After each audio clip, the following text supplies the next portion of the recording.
Good afternoon. We're waiting for some people to trickle in. We will kick off in a moment. Great.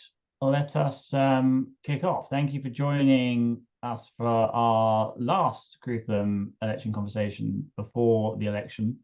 We will have a number of events after the election. We have Lacona lined up to come back and join Steinberg straight after the election. Details are on the little election website. But delighted now we are exactly sort of 2 weeks out to be joined by Marianne Merton back with us. Marianne, I think, has done a number of these things before for the local elections before, I think, 2019. We spoke to you as well, Marianne. And basically, virtually no one in South Africa understands how Parliament works, let alone the NCOP. And Marianne is one of the few people. We've also had a huge number of questions from people on process, and we'll get into that. But Marianne is also very connected in Parliament, to smaller parties and to the goings on of the entire political economy in the way that you get in a melting pot like Parliament. So welcome back, Marianne. Lovely to have you with us.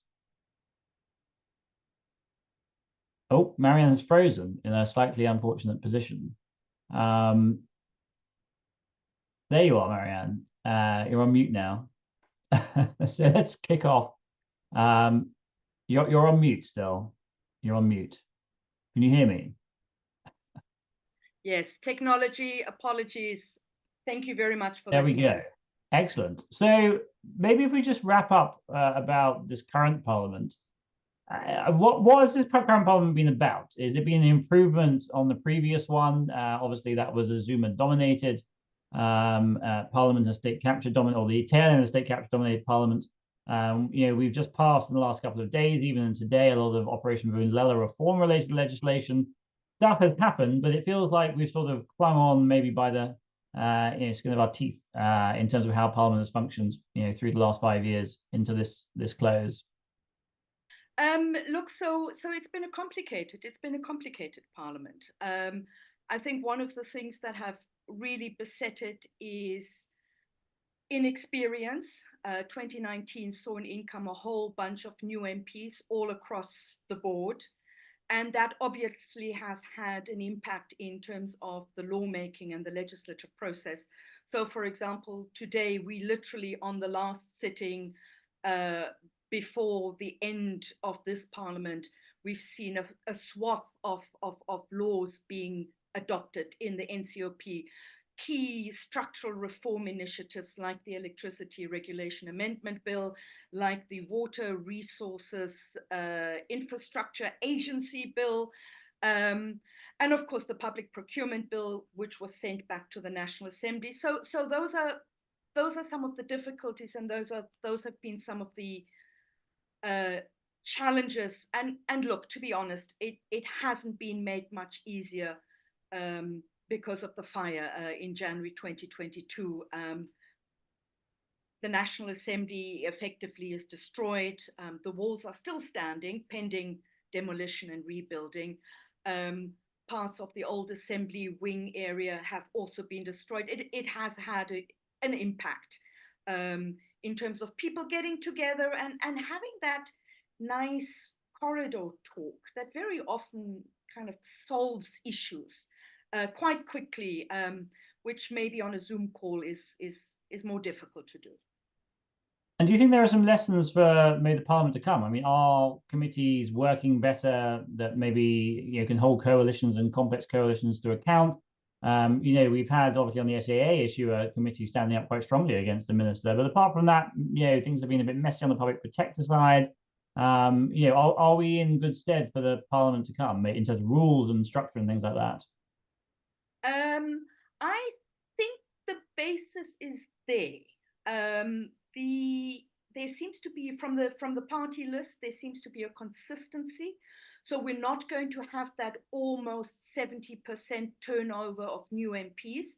That counts for something.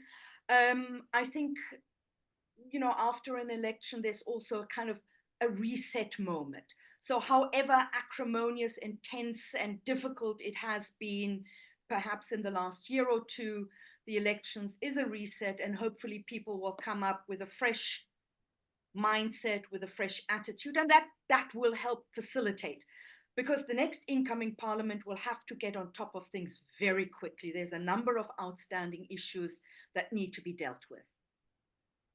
So if we think about the process after the election, there's obviously a huge amount of interest in this, and we maybe ignore the vote and the parties per se.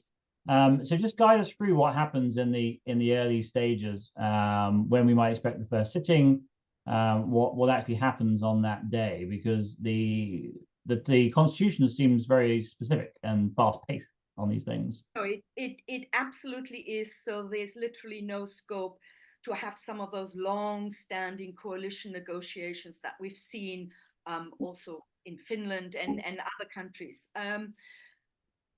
The habit and the pattern has been that we go to vote on a Wednesday, and up to now, in all the previous elections, the 1994 one was very different. By Saturday, the IEC is ready to declare, and that's usually the function with the president, and that's when the 14-day period kicks in. So if we go on the back of previous trends, we are looking at Saturday, the 1st of June, declared. We're looking at a maximum period of 14 days. That means Saturday, the 15th, is really the last day for the first sitting. Crazy busy times, I think, will lie ahead, depending on the election outcome, particularly if the ANC is brought so below 50% that it requires not just a couple of 1 or 2-seater parties to hit the magic 51 or more, but more comprehensive coalition agreements that may then factor in also provincial dynamics. So it's going to be a tight 14-day period. If we take it to the max, that would be Saturday, the 15th of June. The tradition is that first order of proceedings is, of course, to swear in 400 MPs. It's quite orderly. You have about 10 MPs all coming up in front. It's a process that's supervised and conducted by the Chief Justice. That takes up literally the whole morning. Lunch, after lunch, it then comes to electing the president. In between, of course, one has to elect the speaker. The speaker then replaces the Chief Justice just for the election of the deputy speaker.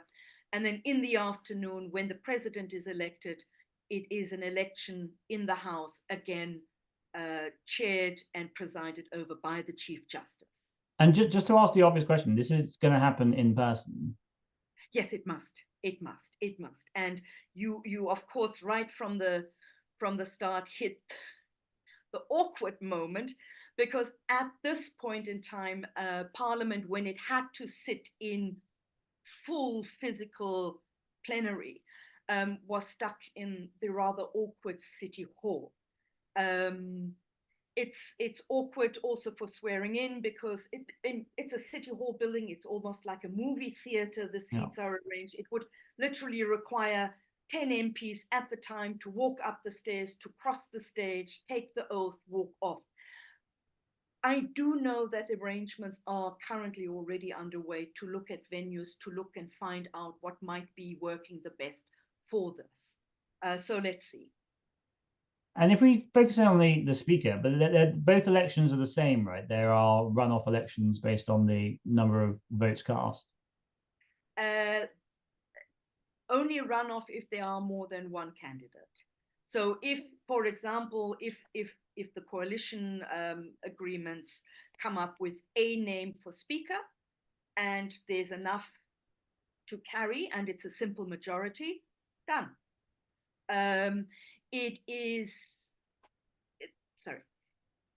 So if there's only one candidate, that's it. There actually is no vote. If there is a contest, an alternate, then there is a secret ballot, and a simple majority wins. And the secret ballot's by paper? Yes. So it literally is a moment where everything halts. Officers, the table staff gets furiously busy. they're compiling the ballot with all the names that were proposed, and then it gets photocopied and distributed, and they literally set up little secret ballot stands on the floor of the assembly, or possibly the podium at the city hall if it's there, and then literally it's a secret ballot. Simple majority. To date, we've had plenty of straight one nomination only. We've had a couple of times when the DA fielded a rival speaker contestant. We've never had a situation of more than 2 contestants for the position of speaker. So if we suddenly should get 2, 3, 4, it'll be interesting. And does it matter who the speaker is for the president election and that kind of stuff? Obviously, even the working in parliament afterwards, but does the personality matter? Not at all. Not for the election of the president, because the speaker has no part in that. It is the Chief Justice that supervises the elections of the president. But yes, you're absolutely spot on. The person who is the speaker is going to be incredibly important for the running of the National Assembly later, afterwards, consistently. And we've obviously had a change of speaker, or the departure of a speaker, rather, through this administration. What your sense of who it might be, who the ANC might be lining up? The former defence minister, who was speaker, who then exited obviously under a cloud, was not known, I think, for best parliamentary management overall. That literally is the $1 million question. If you look at the lists, nobody really pops out on the ANC list, but also equally, say, on the DA or other lists. Nobody pops out as a candidate. There's been rumors along the parliamentary corridors that Cedric Froelich, definitely as a deputy speaker, maybe even a speaker, the one person who had actually received a lot of positive feedback was Toko Didiza, currently the agriculture minister, but she did do a stint as House chairperson, which is also then a presiding officer, and she was warmly received and chaired the House beautifully, according to many on the parliamentary benches. But yes, look, we may also be in a position where the current ANC chief, with Phemi Majundina, if she's not being included in cabinet or the executive, she could very well argue that she's the person that must take over the speaker's office. And then we'll have to wait and see how that all pans out. It is one of the big questions that is open at this point in time. But Cedric Froelich has some clouds over him, right, in terms of state capture, various other things. Is that a block or not? It hasn't been a block for him to be on the ANC lists. Remember that whole complicated process in various National Executive Committee meetings that said, oh, yes, there's an allegation, but you haven't been charged, and you did appear in front of the Integrity Commission. The Integrity Commission of the ANC cleared you, therefore you can be part of the ANC election list. So yes, look, it is a concern, but I would say that is a concern that would equally hold for cabinet. I mean, we've heard complaints, we've heard ructions around Zizi Kodwa, also named in the Zondo Commission. He's currently Arts, Culture and Sports Minister. We've had others, for example, Joe Maswangai. He is currently the Standing Committee on Finance chairperson. He was the transport minister at the time when we saw all the locomotives and the PRASA board issues. The courts had actually ruled that the way that the PRASA board was handled and changed was not correct.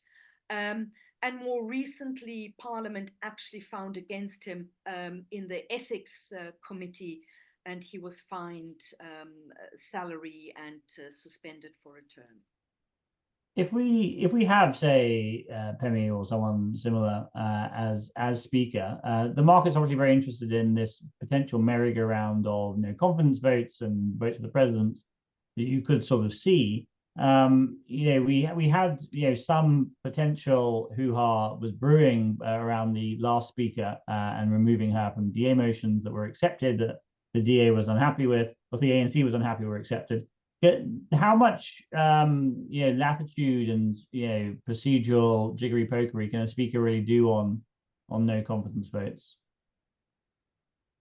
Whatever he or she may want to do, to be quite honest. This is the constitutional court cases. Both the UDM and the EFF, in separate cases, took this matter on the secret ballot to the constitutional court, and the constitutional court has been absolutely clear. It is up to the speaker to decide. Now, if you take your mind back to August 2017, I think it was, that was a no confidence vote in Jacob Zuma was scheduled. The Constitutional Court has just said it's up to the Speaker to decide, because in the Constitution, Parliament decides its own processes.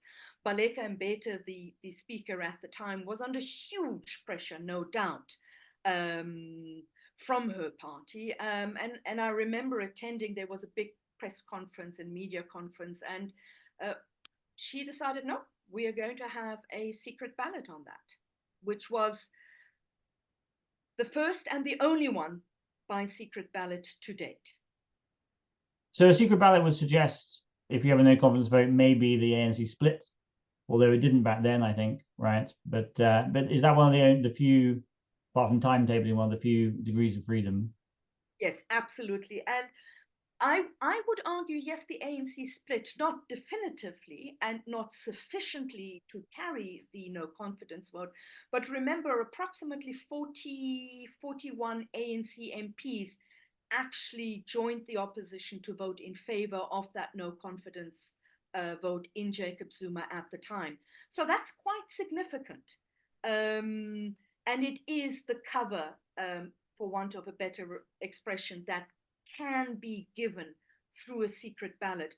And of course, it's part of the considerations, and it's part of the politicking that underlies Parliament, which is, after all, a multi-party institution. And yeah, I think is why we'll be back in the procedural weeds if and when we get into this merry-go-round of no confidence votes. And Adisa had a question on whippery, and obviously in the coalition environment, whipping becomes rather important. Adisa. Yes, thanks, Peter. So in 2022, we witnessed Nkosazana Dlamini Zuma refusing to toe the party line in the Section 89 report vote. In 9 municipalities, we have witnessed individual councillors and groupings defying instructions of their parties on several occasions on important votes. Now, I just want to know, do you think the whippery across different parties is or will be strong enough to ensure adherence to the party line, given how important this could be in a coalition setting? Look, I think the reason why we remember Nkosazana Dlamini Zuma's standing up and not towing the party line is precisely because that is such a rare moment.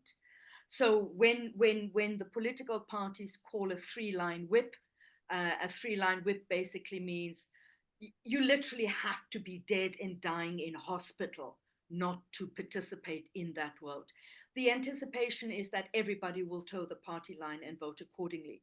So for somebody like Nkosazana Dlamini Zuma not to have done so says a huge amount, and it talks directly to tensions within the ANC on that point, and it also talks to kind of the opposition, and the significance is literally in the rarity that this happens. Because quite frankly, I mean, a three-line whip is not something that you mess with, because it can cost you your seat.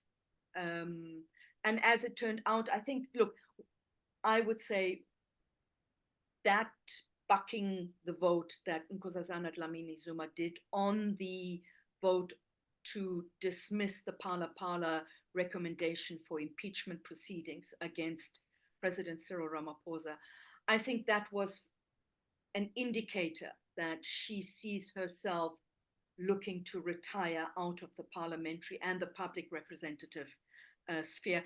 And as it turned out, we later got confirmation of that, and it did happen. She's not coming back after the elections. But I suppose the issue is how strong in a coalition, if you're there for 5 years, is the threat of being on a list, right?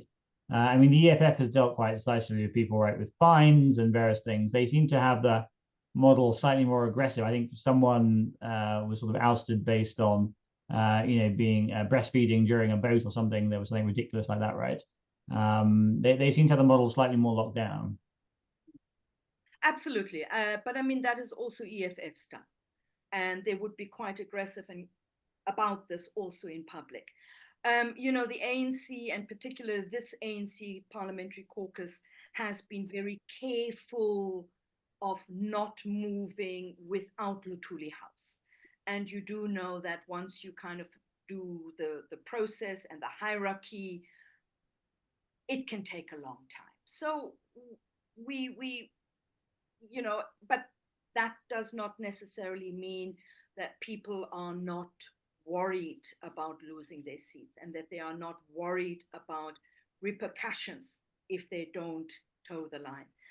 Just as an odd or as an aside, literally the only time when MPs were allowed to indicate their opposition and to excuse themselves from attending a 3-line whip session was when Parliament voted on the termination of unwanted pregnancy bill.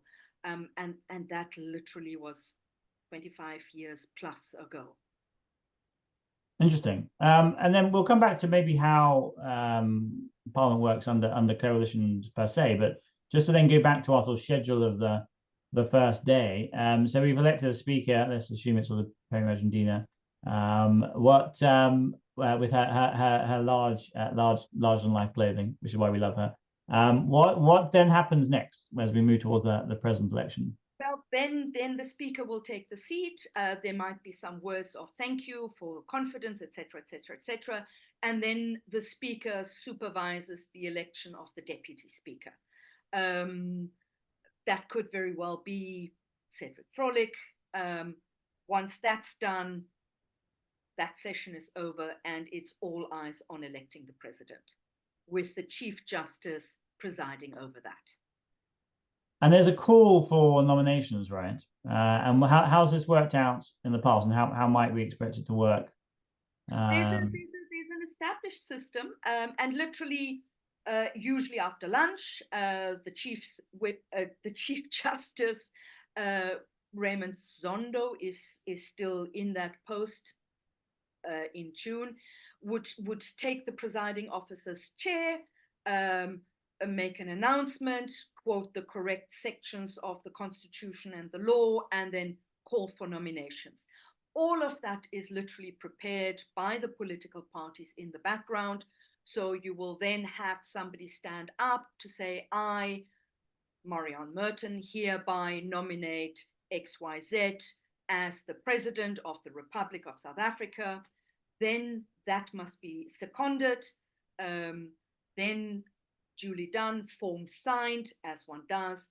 Then it goes any further nominations. And at that moment, if you recall, 2009, COPE got up and said, we're proposing our own person. And then the same thing happens, seconders, form signed, form submitted to the Chief Justice. If there are 2 candidates or more, and we don't know whether the or more will happen, it goes to a secret ballot. And sort of silly question, you theoretically could get someone completely random. Let's say Musi Maimane has 1 seat. He can still theoretically be elected, right? Absolutely. And that is the possibility raised by coalition negotiations. If, for example, the ANC, the numbers for the Moonshot Pact don't come in high enough, but never say never in politics. But let's take the example, the ANC would maybe need more than just a couple of 1-2 seat parties. There could be an arrangement, say, with the IFP. The IFP is already on record not being completely opposed to a government of national unity. And then it could be a haggle, and then it could be the IFP, will you support Cyril Ramaphosa as president? And you know what, you can get maybe Chief Whip Naran Singh as the speaker, and you know, those things will be part of those absolutely crazy busy 2 weeks between declaration of the vote and the first sitting. So in terms of the balance of power and negotiations, how much do you think from your discussions with the parties do they value parliamentary roles versus, say, ministers? Where do you think that sort of balance is? Is there a view and that, you know, a committee, a chair of chairs is worth something, you know? How do you think they're thinking about that?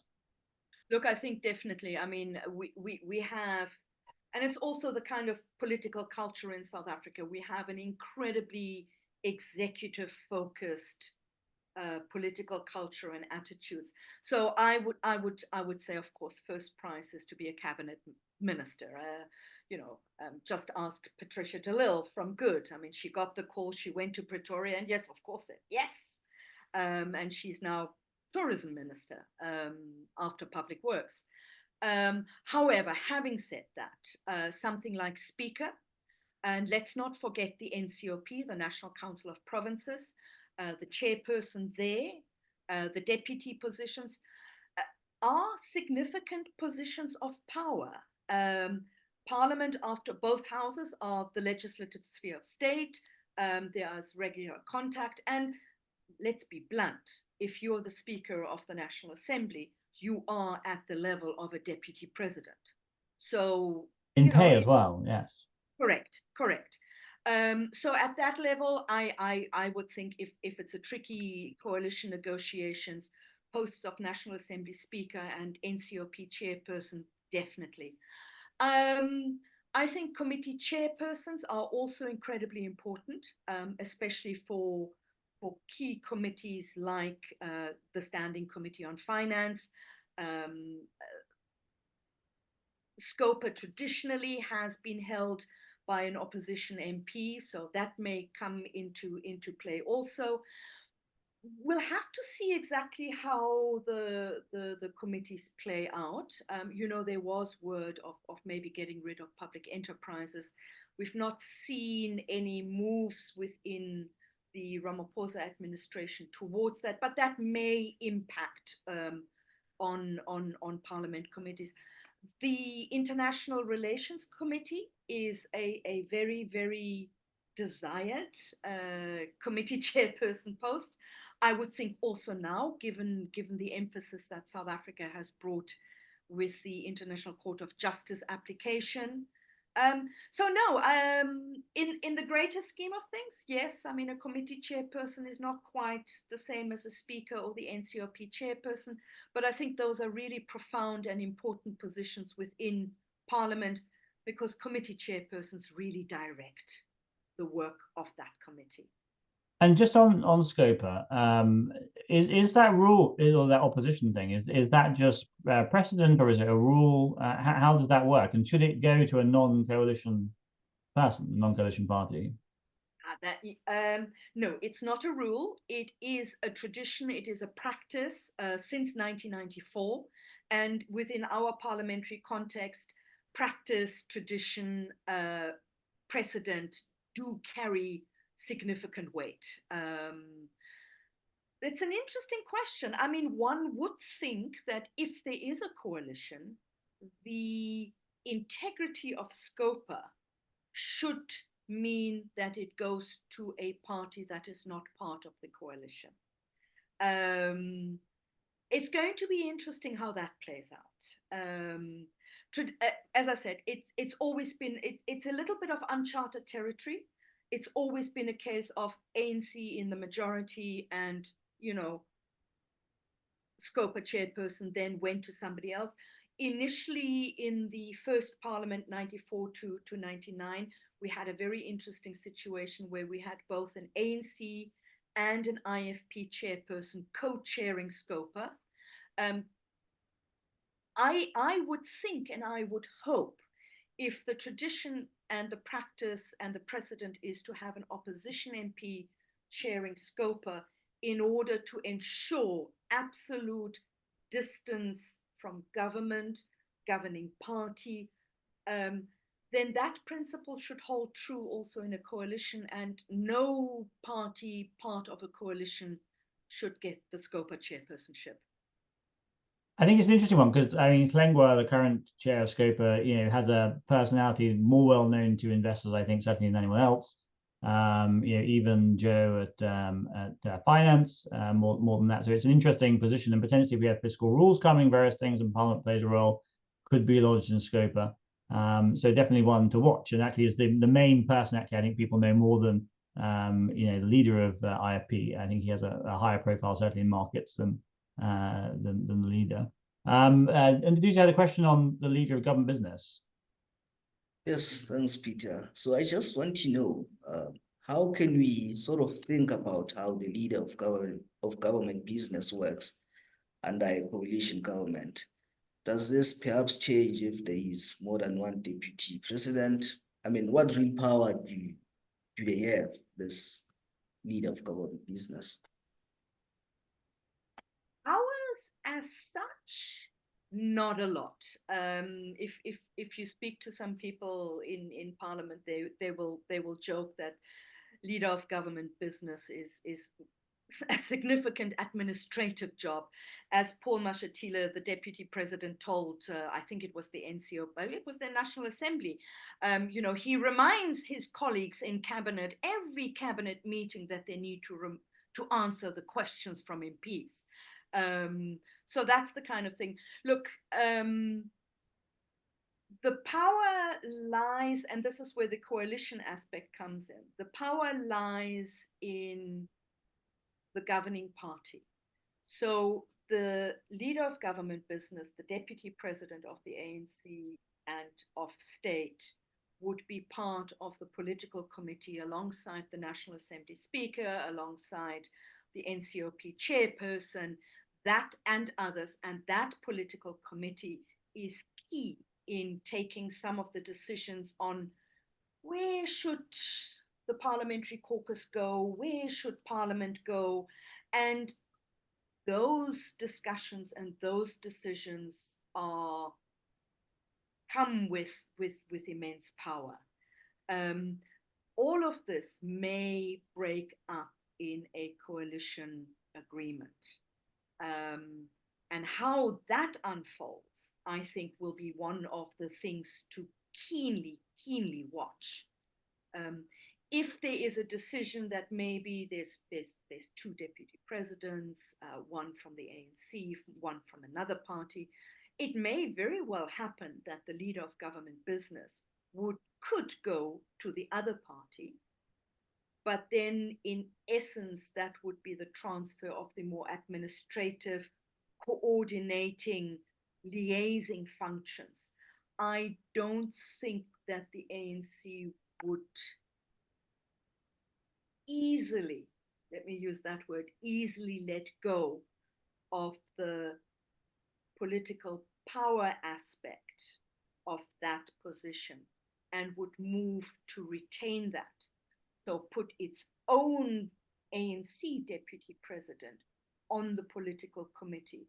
And that's where the key policy direction of Parliament decision gets taken, and then leaving the other deputy president, if there is, to focus on the admin stuff.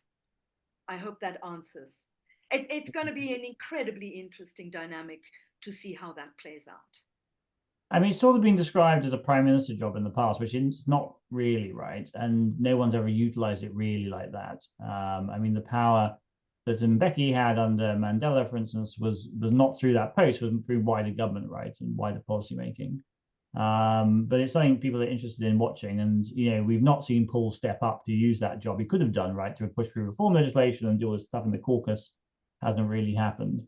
in any particularly interesting way. But it's something we'll be watching closely. If we come back to the aftermath of the vote, and we've got someone in place, you just to clarify, you can technically have someone in place with a majority where, say, only half, 2/3 of Parliament votes, right? As long as it reaches quorum, which I think is like a third. The perpetual question about quorum. Yes, quorum is a majority of MPs in the House, so that's 201, and you would have to get a simple majority of that. I simply cannot foresee a situation where, when it comes to the election of the president, any of the 400 MPs will not be present. I mean, look, never say never in politics. Yes, I accept that qualification, but really that is just one of those founding moments of a new parliament, of a new administration. I can't see any MPs willingly not being there and not making an input. And then we go through that election. The Constitution then says you have to have the inauguration pretty swiftly. We've inaugurated the person, they've announced the cabinet. The risk then that we constantly watch for, obviously, is threats around, ousting a president, ousting a cabinet. And I think there's some misunderstanding. People assume it's 2/3, but there's actually only 50% to have a vote of no confidence, right, in terms of the president and cabinet. And there are these two alternative routes, right? The 2/3 vote and the 50%. Maybe you can just lay that out for people. It's an interesting one.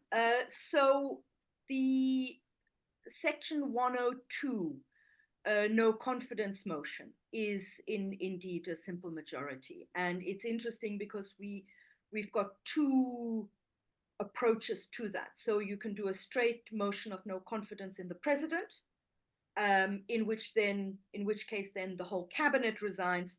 Or I think the DA has done one or two of those. You do a motion of no confidence in the cabinet, and then the president has to resign if they are successful.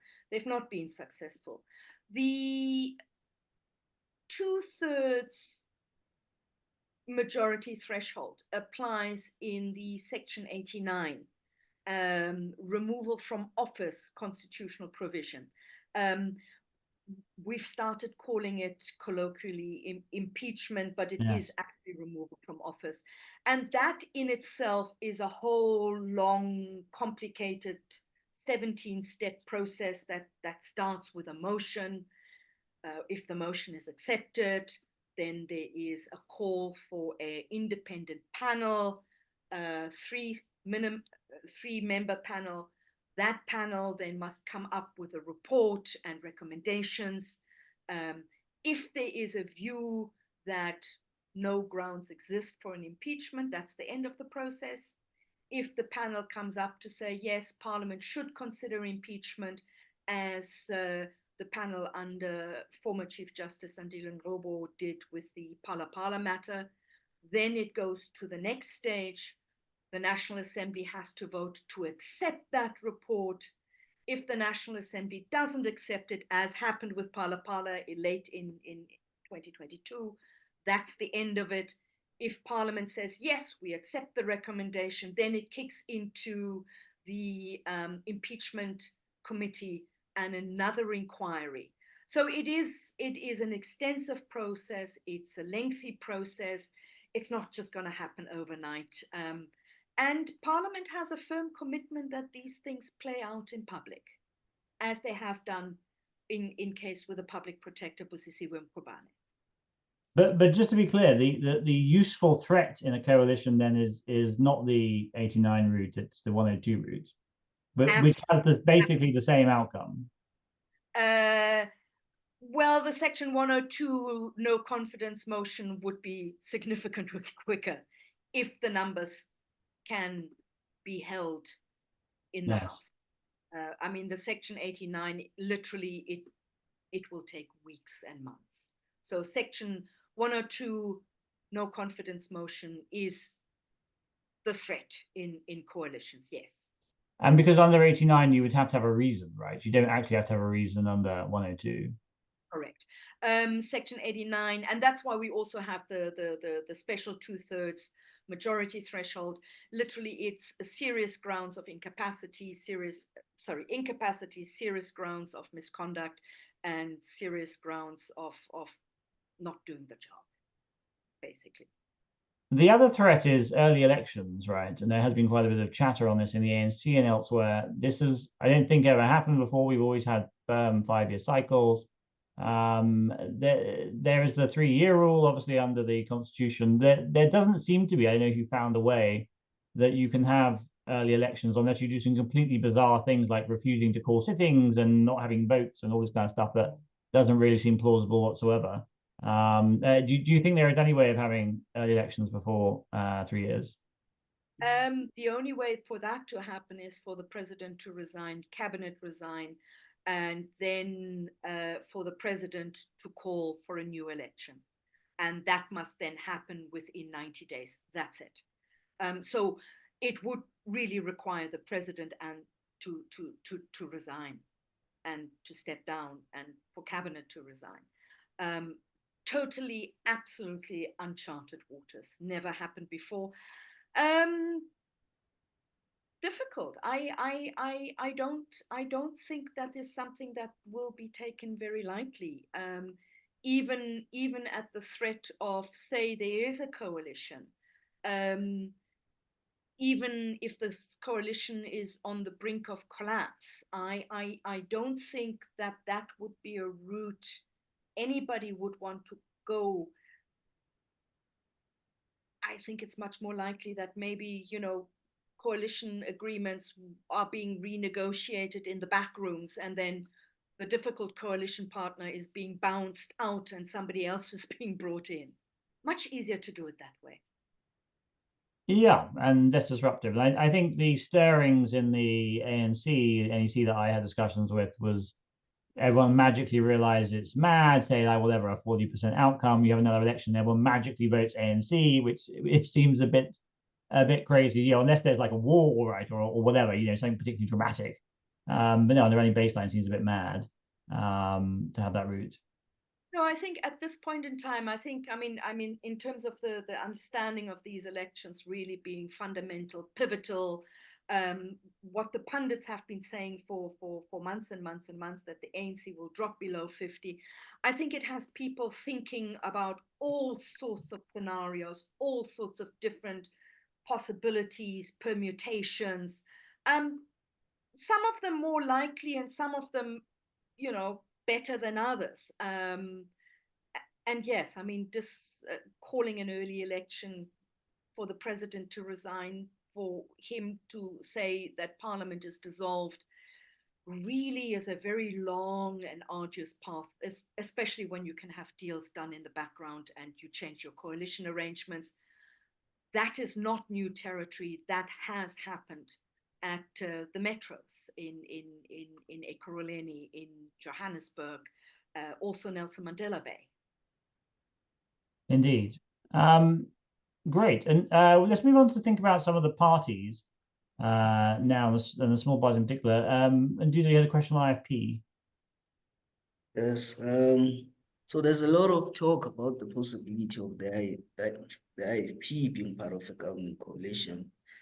Given that some of its members may end up in the executive, what would be your assessment of the party's performance in the legislature? Has there been anything significant it has contributed to?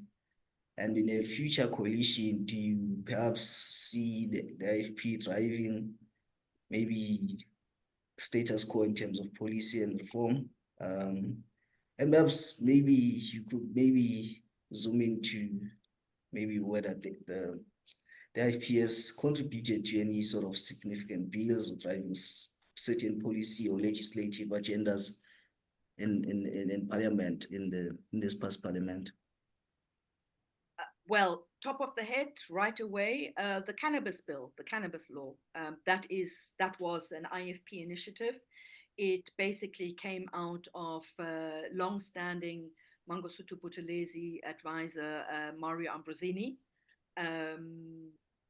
It was something that the IFP really pushed very hard, and that's one of the reasons why we have that. Look, it's very difficult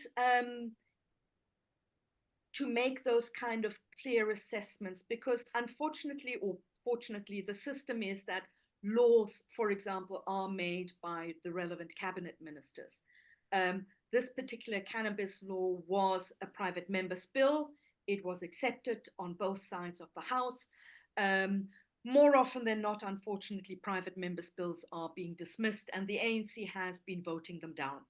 A lot of the impact is in bringing about changes within the legislative process to produce a better bill. And the IFP certainly has played its role there. It's not very visible. It's very often not very sexy. It's not necessarily something that, you know, one can do statements about, even though the DA does do that. The IFP asks important parliamentary questions, especially on policing, and they have been able to get key information out of Police Minister Bheki Cele. For example, that whole helicopter incident when he came with helicopters to the ANC launch, when he says, no, that was not the case. He was in the province anyway. And I suspect really what we were discussing a little bit earlier, because the IFP through Nkululeko Hlengwa is holding the SCOPA chairpersonship, it has quite visibly contributed. So, for example, the inquiry into Andre de Ruyter's comments around Eskom being looted, 1 billion a month was the number. Certainly some of the meetings with the special investigating units to keep on top of where are the prosecutions, where are the money asset seizures with regards to state capture cases going, especially at Transnet, Eskom, etc. I think in that way, it's a good contribution. I hope that answers. Yes, thank you. And maybe a similar question on some other potential partners. We obviously have Freedom Front Plus, which has come up. Either them or PA. PA is obviously not currently in Parliament. And then we obviously have Good and Al Jamar, who Good is kind of in coalition, but there isn't really an agreement as far as we can see in any meaningful sense. But also Al Jamar, where obviously Joe Burgers has been in coalition. Is there any particular pointers from those parties from Parliament in the last period and how we can expect them, particularly versus this sort of idea of status quo on reform and fiscal matters? Look, Al Jamar has been actually very, very interesting. I mean, very supportive of ANC, but some of the Muslim marriages reform initiatives have actually been triggered through Hanif Hendricks. I mean, and in doing so, he's been an excellent representative of Al Jamar, a Muslim party, political party. Good has been a little bit more tricky. What do you do in tourism? However, Patricia de Lille, as tourism minister, pretty quickly killed off that tens of million rand deal with the British soccer team. So that was done. Look, it'll be interesting. One of the reasons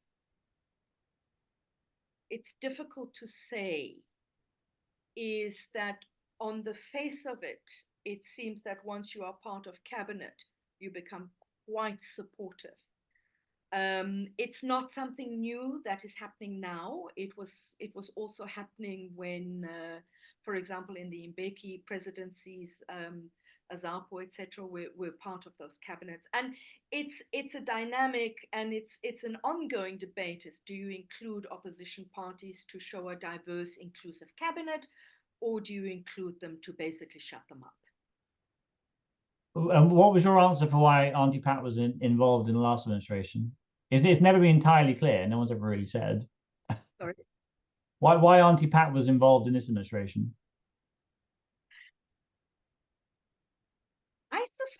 was meant to be a gesture given, and Auntie Pat was the woman.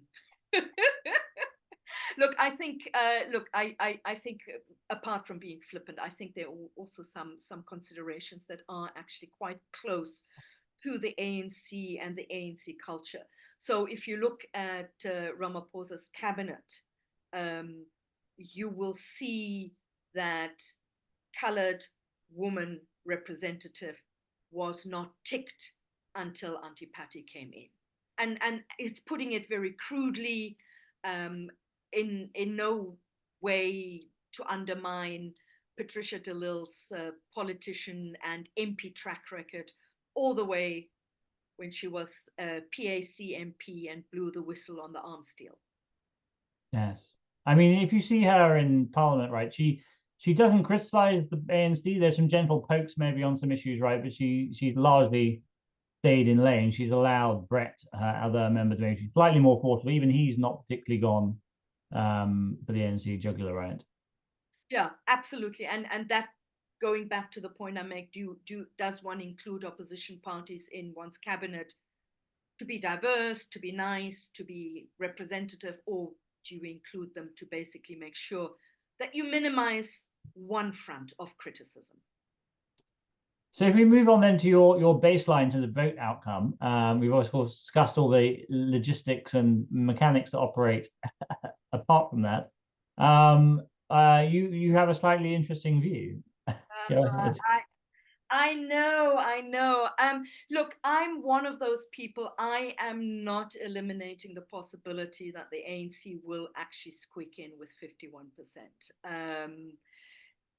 One of the things that the ANC does really well, and we've seen it unfold, is that last minute enthusiasm, big push, galvanizing energy, getting people out. And we've seen that unfold. I mean, there's a reason why even Baleka Mbete, as former speaker / former deputy president, is now on the campaign trail. Phumzile Mlambo Ngcuka, also former deputy president, out on the campaign trail. Lot less visible, perhaps, than Thabo Mbeki and Kgalema Motlanthe. We've had Tokyo Sexwale out, and whatever you can say, and particularly I thought Kgalema Motlanthe and Tokyo Sexwale are interesting choices because both of them have not been pliant, acquiescent, quiet ANC supporters. A little bit like Mabuza Mzimang, on the back of his stalwart position, can criticize. Both of them have, and yet they are on the campaign trail. So look, it will be hard, it will be different, it will depend on voter turnout, it will depend on whether Gauteng will come to the ANC, whether KwaZulu-Natal will vote for the ANC, but I think there is a possibility. I thought it was quite interesting. University of Johannesburg Center for Social Development in Africa released some studies about what makes voters choose where to put their cross on the ballot. Trust in the political leadership was a key factor, and people trust Ramaphosa as president. And for ANC supporters, that means 77% say, that's it, the vote goes to the ANC. Party loyalty, also key factor, that the ANC is still widely regarded as the party that brought freedom and democracy to South Africa, is a factor that still cannot be dismissed. In counterpoint, something, for example, the DA makes much out of, where the DA governs best, where the DA governs best is the slogan, sorry. That responded, or that was cited by only 22% of respondents as the reason why they made their choice in political parties. So sometimes it's very important just to take a step back out of what could be an echo chamber, and to maybe look at a different perspective. It's a study that has happened consistently since 2017.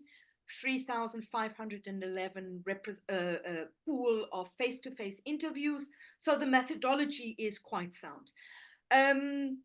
Worst case scenario, I think the ANC will come in 47, 48. And that would mean, depending on performance of parties like Al Jama, Good, AIC, they've been very loyal to the ANC, even though they still have not gotten Matatiel returned, which had been the promise by the ANC over 10 years ago. And that would be sufficient. And in that sort of coalition scenario, the ANC will dominate, and it will literally not be an issue. Both parties like the Al Jama, NFP, have been very supportive of the ANC.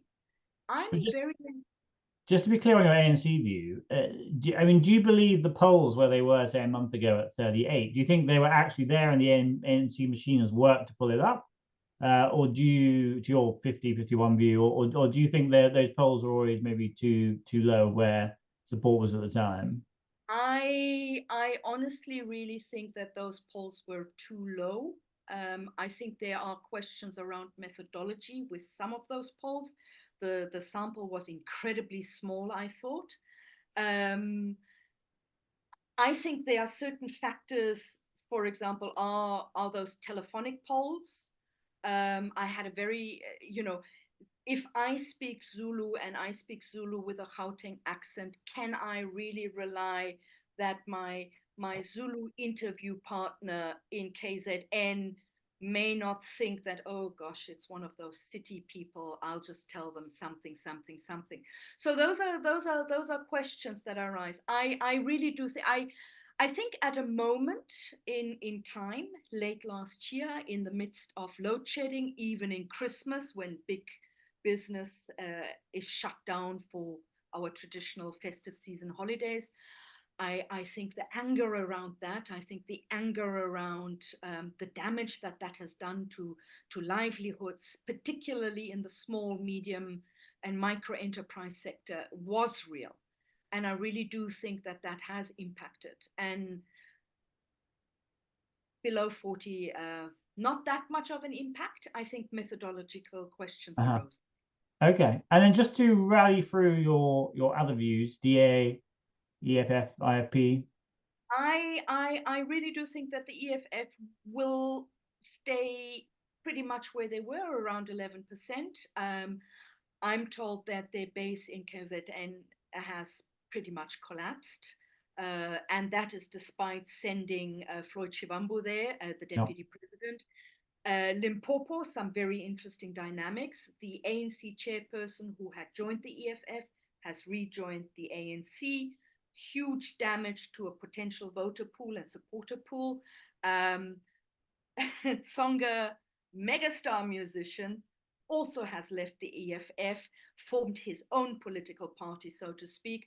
We can expect a certain loyalty as part to maybe move away from the EFF also in Limpopo.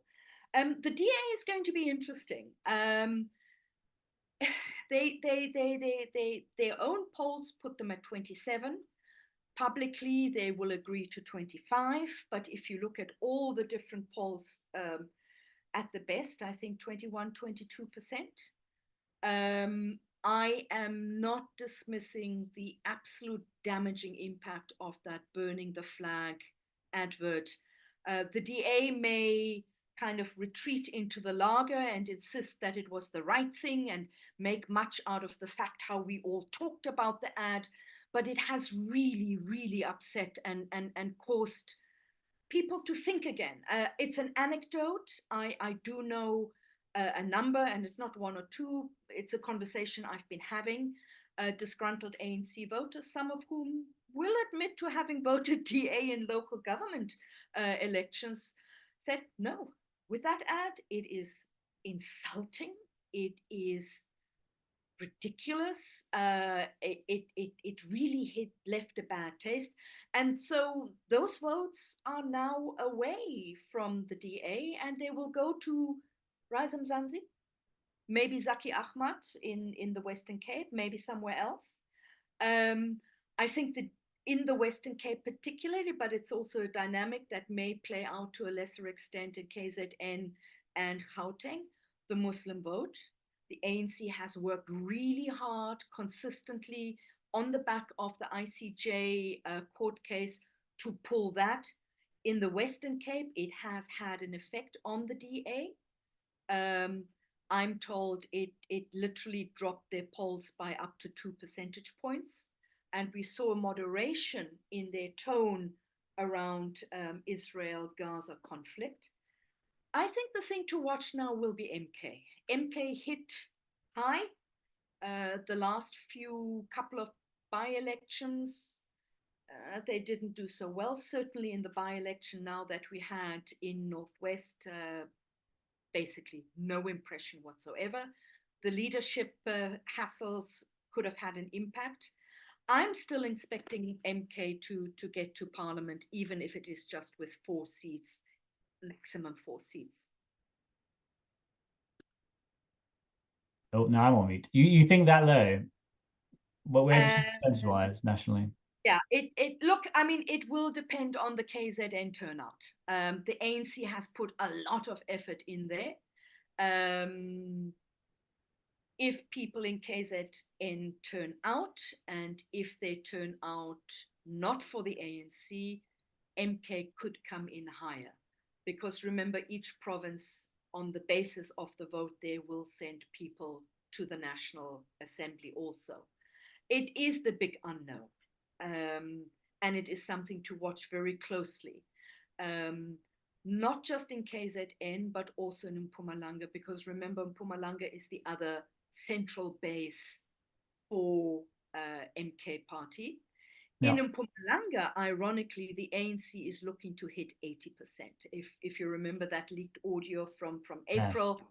They identified the Eastern Cape, Mpumalanga, and Limpopo as the provinces where they need to hit 80%.